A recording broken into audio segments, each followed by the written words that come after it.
Bonjour, bonsoir à tous et à toutes, bienvenue dans cette nouvelle vidéo qui va donc être consacrée à la gestion et l'insertion des antagonistes dans les jeux de rôle. L'antagoniste, pour ceux qui ne seraient pas très familiers avec ce terme, ça va être l'ennemi principal qui va confronter les joueurs. Alors bien évidemment, un antagoniste n'est pas forcément un personnage, ça peut être un groupe, ça peut être également une chose qui ne soit pas incarnée, cela peut être quelque chose de totalement naturel, un milieu par exemple. Toujours est-il qu'il y a des concepts de base à avoir pour créer un bon antagoniste.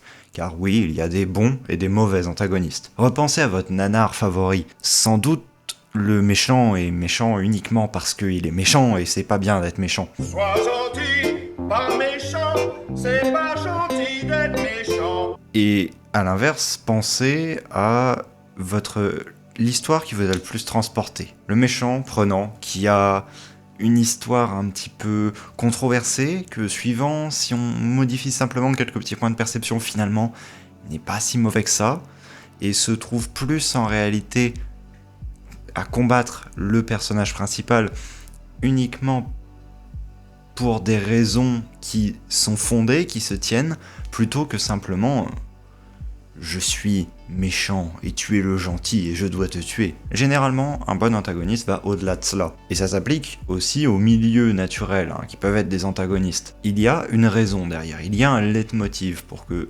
cette chose soit un antagoniste au personnage. C'est aujourd'hui ce qu'on va décrypter après cette intro qui est beaucoup trop longue à mon goût.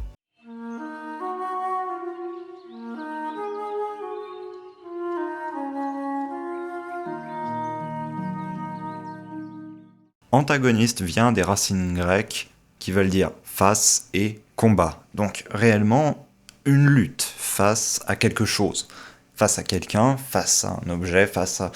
peu importe. Mais toujours est-il que un antagoniste se doit d'être moteur pour une histoire, car autrement l'histoire n'a pas lieu d'être. Toujours il y a un antagoniste en trame de fond. Jamais vous trouverez une histoire sans. Il y a toujours des péripéties, il y a toujours des éléments intermédiaires entre la situation initiale et la situation de résolution. Souvenez-vous de vos petits schémas de français, je sais que vous les adorez. Le fait est qu'il va falloir trouver quelque chose pour faire en sorte que cet antagoniste ne soit pas juste un homme de paille placé là pour dire « Regardez, il y a quelque chose qu'on doit aller faire ». Non, l'antagoniste doit s'opposer au joueur, mais d'une certaine manière. Il peut agir sur plusieurs niveaux, et cela va dépendre du style de scénario que vous voulez faire.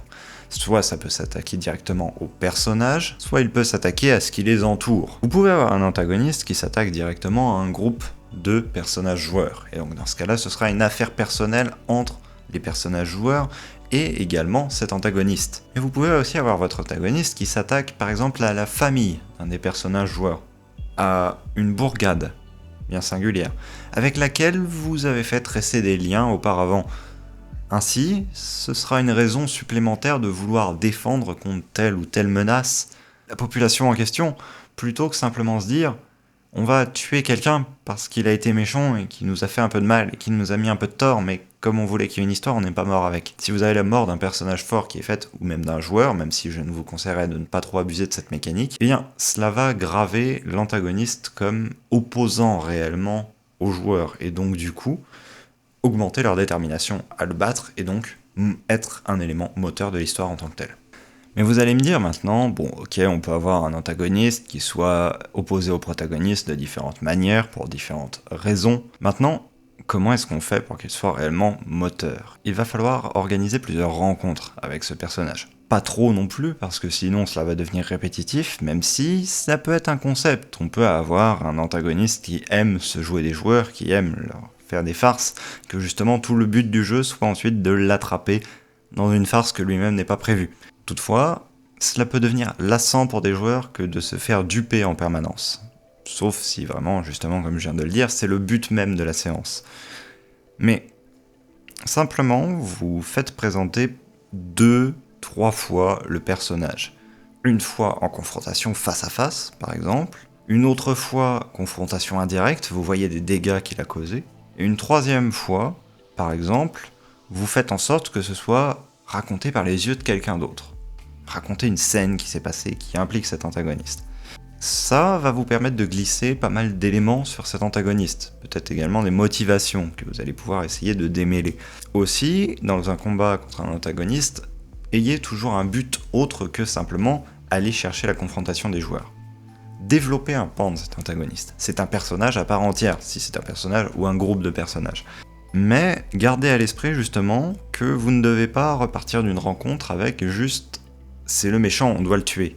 Il faut que vous donniez plus de matière à vos joueurs, qu'ils se questionnent pourquoi est-ce que finalement ils s'opposent à nous, qu'est-ce qu'ils cherchent à faire, quels sont ses plans, comment est-ce qu'on va les contrecarrer. Toutes ces choses doivent s'imposer à l'esprit de vos joueurs, et pas simplement « bon, on attend la prochaine rencontre, on le tabasse à cette prochaine rencontre, on le tue, c'est fini ». Non, ils doivent se poser des questions, ils doivent se préoccuper au sujet de celui-ci. Le mieux étant justement si vous arrivez à pousser jusqu'au moment où ils essaient de se mettre à la place de cet antagoniste pour comprendre ce qu'il fait, comment il est. Donc il va falloir que vous travailliez un petit peu sa psychologie. Préparez aussi son apparence, ce genre de choses, histoire de pouvoir en faire des descriptions assez précises, pour pouvoir marquer l'esprit des joueurs simplement. Prévoyez des détails qui soient assez tenaces dans l'esprit. Par exemple, une cicatrice bien particulière. Faites attention à chacune de vos rencontres, de noter aussi ce que les joueurs vont dire à son encontre ou faire. Ainsi, il pourra se resservir de ces éléments-là dans une prochaine confrontation. Travaillez ses intentions, travaillez sa manière d'être. Bref, faites-le comme si c'était vous qui vous placiez en tant que joueur dans cet univers. Vous devez travailler votre antagoniste, tout comme vous devez travailler vos PNJ amicaux qui vont interagir avec les joueurs. Cela peut paraître simple, mais pourtant ce n'est pas forcément une évidence. Un antagoniste peut aussi être une porte d'accès vers une difficulté plus haute. Donc pour cela, je vous renvoie à la vidéo sur les échelles de puissance, sur laquelle j'avais déjà un petit peu traité le sujet, mais vous pouvez avoir un antagoniste qui soit en charge d'exécuter les volontés d'une puissance plus grande, et que les joueurs doivent contrecarrer cette puissance plus grande, mais ne peuvent pas, n'ont pas les moyens.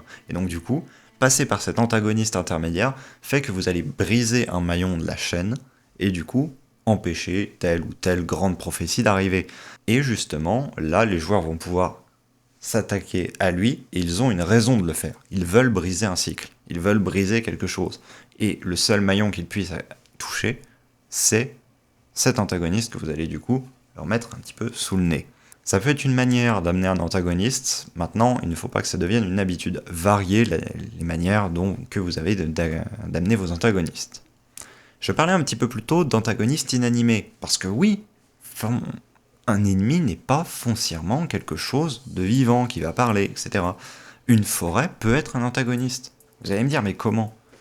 Une jungle tropicale hostile, c'est un antagoniste. Maintenant, il faut savoir aussi l'amener, il faut savoir aussi la développer. Il faut savoir avoir fait une petite liste des bêtes qu'ils peuvent rencontrer à l'intérieur, de ce qui peut les attaquer, des maladies qu'ils peuvent attraper, des empoisonnements qu'ils peuvent subir. Toutes ces choses, tous ces détails qui sont comme les caractérisations de votre antagoniste si jamais c'est une personne humanoïde. Préparez des fiches pour vos antagonistes. C'est globalement tout ce que je peux vous dire. Soyez prêts, ayez pas mal de petits éléments, ne dévoilez jamais tout d'un coup. C'est le meilleur moyen de faire perdre l'intérêt, parce que sinon, ce qu'il restera juste dans l'esprit des joueurs, si jamais vous dévoilez trop d'un coup, ça va être « bon, on le tue, et on le tue comment ?» Ils vont pas se poser la question de « pourquoi est-ce qu'il le fait ?» ou « qu'est-ce qu'il va faire ?»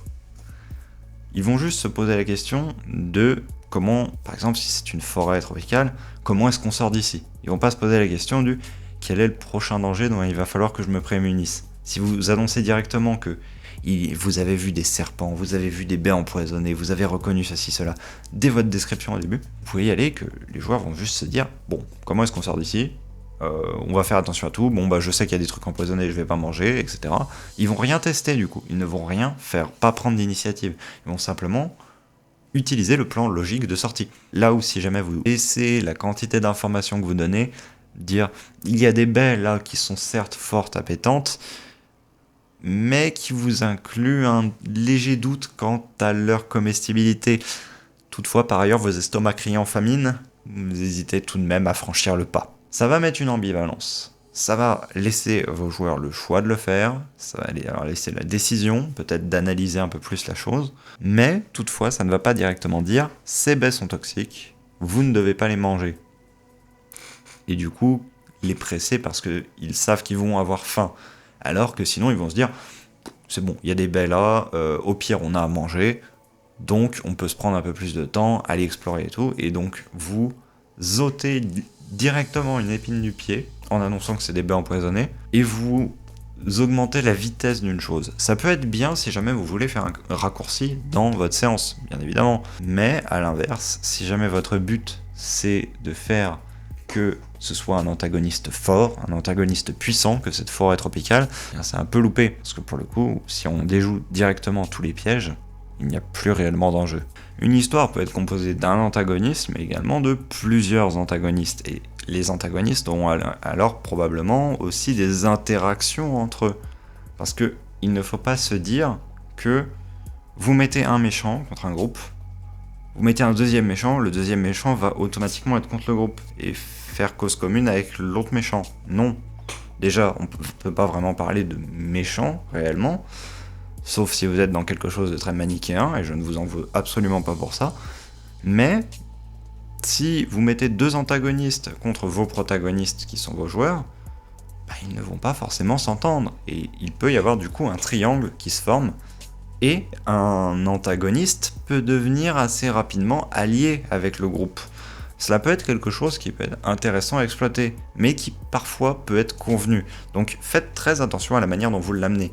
Et cela même si jamais vous êtes simplement un antagoniste contre un protagoniste. Même dans ce cas-là, faites attention à ne pas tomber dans des clichés, j'ai envie de dire. Pour cela, le meilleur conseil que j'aurais à vous donner, c'est d'une part d'analyser des œuvres que vous appréciez particulièrement, de voir comment les antagonistes de ces choses-là fonctionnent.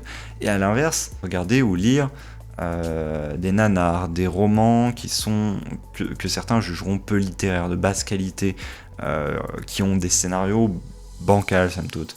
Vous pouvez en trouver assez facilement, et cela vous donnera des exemples pittoresques pour certains, d'une mauvaise insertion d'un antagoniste dans une histoire, et du coup des choses à éviter pour vos séances. Utilisez également vos expériences personnelles de jeu de rôle pour vous dire est-ce que là mon méchant avait été perçu comme tel ou non, et comment est-ce que je peux l'améliorer. Faites aussi, surtout si vous avez un groupe de joueurs permanent, des variations dans vos antagonistes et dans la manière de les présenter, histoire d'inclure justement de la variété, et permettre ainsi à vos joueurs de ne pas se dire c'est une énième itération de tel méchant, on va faire exactement la même chose, on va juste le poutrer à la fin et c'est fini. Il faut qu'il y ait des enjeux qui soient différents à chaque fois, et il faut qu'il y ait des manières de le contrer qui soient différentes à chaque fois, et il faut qu'il ait une introduction différente à chaque fois. Au-delà de pour vos joueurs, c'est également pour vous que je dis cela, parce qu'en effet, si jamais vous entrez dans une espèce de routine, vous allez toujours proposer les mêmes méchants, toujours proposer la même chose, et vous n'allez pas avancer spécialement, vous allez vous-même vous sentir un peu piégé dans ce sentiment de redondance du méchant qui attaque les gentils, alors que un antagoniste, ce n'est pas forcément cela. En un mot comme en mille, renouvelez-vous, inspirez-vous, et faites attention à chacune de vos rencontres. Faites en sorte d'en avoir plusieurs, faites en sorte qu'elles soient différentes, faites en sorte qu'elles montrent des aspects différents du personnage ou de la chose qui est face à vos joueurs. Arrangez-vous pour créer un dilemme moral. C'est là qu'on trouve les meilleurs antagonistes, c'est quand eux sont persuadés par exemple de faire le bien, ou que vos joueurs ont un doute s'ils doivent l'éliminer ou non. Est-ce qu'ils devraient finalement réellement faire ça? Est-ce que ce n'est pas eux la menace? Intégrez cela, intégrez un dilemme moral à votre personnage, il sera automatiquement catapulté dans les hauts des standards des antagonistes existants. Voilà, j'espère que ça vous aura aidé un petit peu. Je vous invite pour compléter d'aller voir la vidéo sur les échelles de puissance que j'avais faite. Il y en a également une autre version qui a été réalisée par Yoka, qui, elle, voit un autre angle de la gestion des échelles de puissance justement, qui est toutefois tout aussi intéressante que la version que j'ai abordée moi-même. Maintenant, je vous souhaite une excellente fin de journée si jamais c'est le cas, ou une bonne soirée si l'on est plus tard. A très bientôt pour une prochaine vidéo. Salut et à une prochaine.